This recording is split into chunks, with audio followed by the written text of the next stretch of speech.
tell someone you're interested too early. The moment you declare it, something dies. That feels incredibly patient. Seduction is the most patient game there is. And patience is power. You engineer the whole thing. From the right target, to the right image, to the right crowd around you. The spider doesn't chase the fly. It builds the most beautiful web it can, then sits in the corner and waits. Dad, if seduction is actually a skill, why do some people pull everyone toward them without even trying, while others, just as smart, just as good looking, get completely ignored? Because they're hunting blind. They walk into a room and they look at everyone the same way. But the best hunters, they study the terrain first. They pick their prey, carefully, deliberately. Pick their prey? So you're literally choosing who you go after? You're always choosing. Most people just don't admit it. And the question isn't who's attractive. The question is who's ready. Who has a gap in their life they haven't filled yet. How do you even know that? You stop listening to their words and you start watching their body.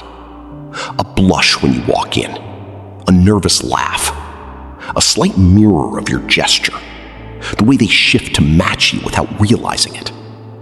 Words lie. The body never does. So you're looking for weakness? Openness. Not the same thing. A completely happy, completely satisfied person, you cannot touch them. They're a closed door. But someone bored with their life, someone who just went through something hard, someone who secretly feels they're missing something they can't name. That's who you go after. That's who you consider. And here's what people always miss. The target has to stir something in you too. Not just anyone who seems available. Someone who has a quality you don't have. One you secretly want. The tension between what you are and what they are, that's the fuel. So both people are being affected. From the first second. You feel it and so do they. Though they don't know what to do with it yet. Test the waters. Create one small moment of contact. Nothing obvious. Just enough to see, does something shift? Does the air change? If it does, the hunt can begin. And if it doesn't, you move on. Don't waste your time on walls. Okay, so you've picked the right person. Now what? You can't exactly walk up to someone and say, I've studied you, and I've decided you're my target. No, that's the fastest way to lose them forever. You do the exact opposite. You stay back. That makes no sense at all. It makes every sense. Come in too direct, too fast, too hungry, and you trigger something ancient in people. An alarm. They can't explain it, but they pull back. So the first rule is, do not arrive as a seducer. Arrive as something safe, a friend. A curious, warm, interesting friend who happens to show up in places they go. You just orbit them? You haunt their edges. You approach through someone they already trust, a shared friend, a mutual connection. You arrange accidental encounters, never chasing, just appearing. And slowly they get used to you. The guard starts to come down. They begin to tell you real things, and all the while, you're learning them. Their taste, their childhood wounds, what they secretly wish someone would say to them. That feels incredibly patient. Seduction is the most patient game there is. And patience is power. Because here's the part that changes everything. If you can make them come to you, if they believe it was their idea, there is no resistance, no resentment. The greatest seduction is one where the other person walks away thinking they were the one doing the seducing. That's kind of terrifying, honestly. It's honest. Every conversation where you want something, every smile you've strategically offered, has a design behind it. We just hate saying it out loud. The spider doesn't chase the fly. It builds the most beautiful web it can, then sits in the corner and waits. Don't crowd them. Don't push. keep your distance and just let them walk in. And never, ever tell someone you're interested too early. The moment you declare it, something dies. The tension collapses. A person isn't moved by what they're told. They're moved by what they start to suspect, by what they feel in the silence between your words. The silence is the message. So the less you say, the louder it is. Now you understand. The dullest conversation, delivered with the right look at the right moment, hits harder than the most brilliant confession. Say nothing about love, and its absence becomes deafening. They'll be the ones to bring it up. Let them. Okay, you've got the right person, you've gotten close without spooking them, they think they're the one making the moves. What happens when the novelty of you starts to wear off? Most people never even get this far, and the ones who do, they blow it. Because they get comfortable, they become predictable, they show all their cards, always warm, always available, always exactly what you expect. And that Is boring. is death. Not dramatic death, quiet death. The kind where someone slowly, without knowing why, stops thinking about you. The mind doesn't chase what it already understands. You have to remain a question they haven't answered yet. Mixed signals. Careful, not confused signals. That makes people give up. Mixed signals make people stay up at night. Warm, but with a trace of ice underneath. Gentle, but with something darker hiding just behind the eyes. Give them enough to see and enough to wonder about. Let them see what they want to see.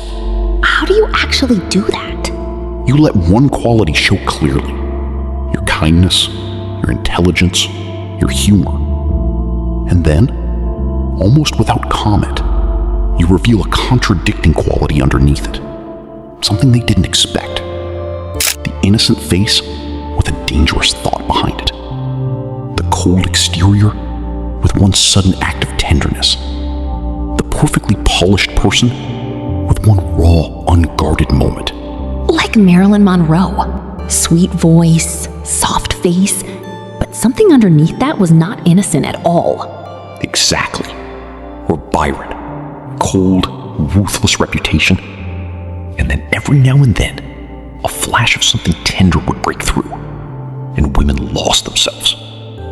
Because the moment someone thinks, I could be the one to unlock this person, they're gone. That's the trap. That's the trap. You don't have to be perfect. You just have to be unfinished. Like a curtain with light leaking through the edge. What might be behind it? That question is more powerful than any answer you could give. Show everything, and the hunger dies. Show just enough, and they will never stop leaning forward. Right target. Indirect approach. Stay mysterious. What's left? You make yourself something other people won't. Visibly. What does that mean exactly? Have you ever walked past a restaurant that was completely empty? Did you want to go in? No. I always figure something's wrong with the food. And the one next door? Where every table is full, people are laughing, there's a line at the door? That one I'd wait 45 minutes for. Nothing changed about the food. The signal changed. That is how desire works. We don't decide what we want in isolation. We take cues from everyone around us. If others are drawn to you, if others are fighting for your attention, your target doesn't just notice you. They need to know why. They need to be the one who wins. So, you surround yourself with people who want you. Past lovers, present admirers, close friends who clearly adore you. You carry your history with you. Your reputation arrives before you do. And the moment your target senses they're competing, even if the competition isn't real, something ignites.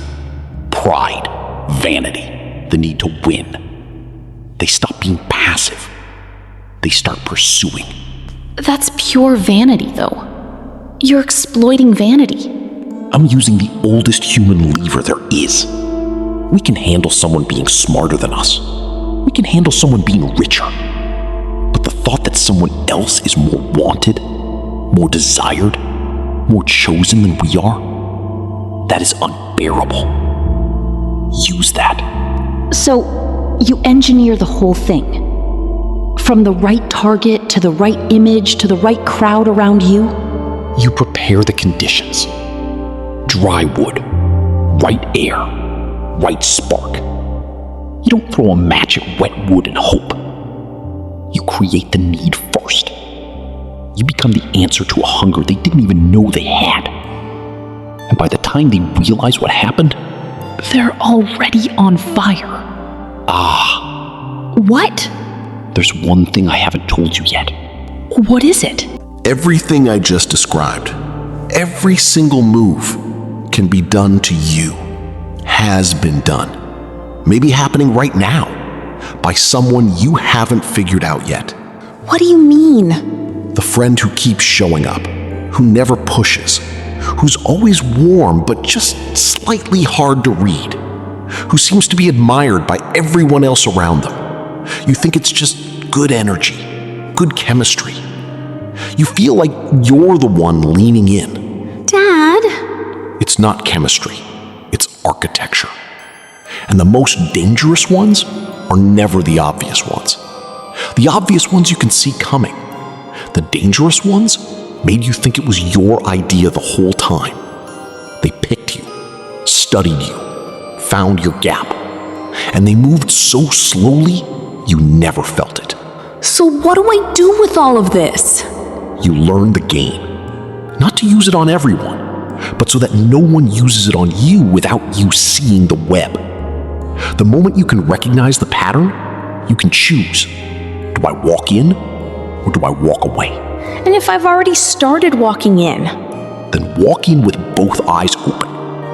Because the cruelest thing I can tell you, and I say this because I love you, even knowing all of this, people still fall every time. They see the web, they know what it is, and they walk in anyway. That's how good the game is. And the ones playing it best, they're not monsters. They're just patient.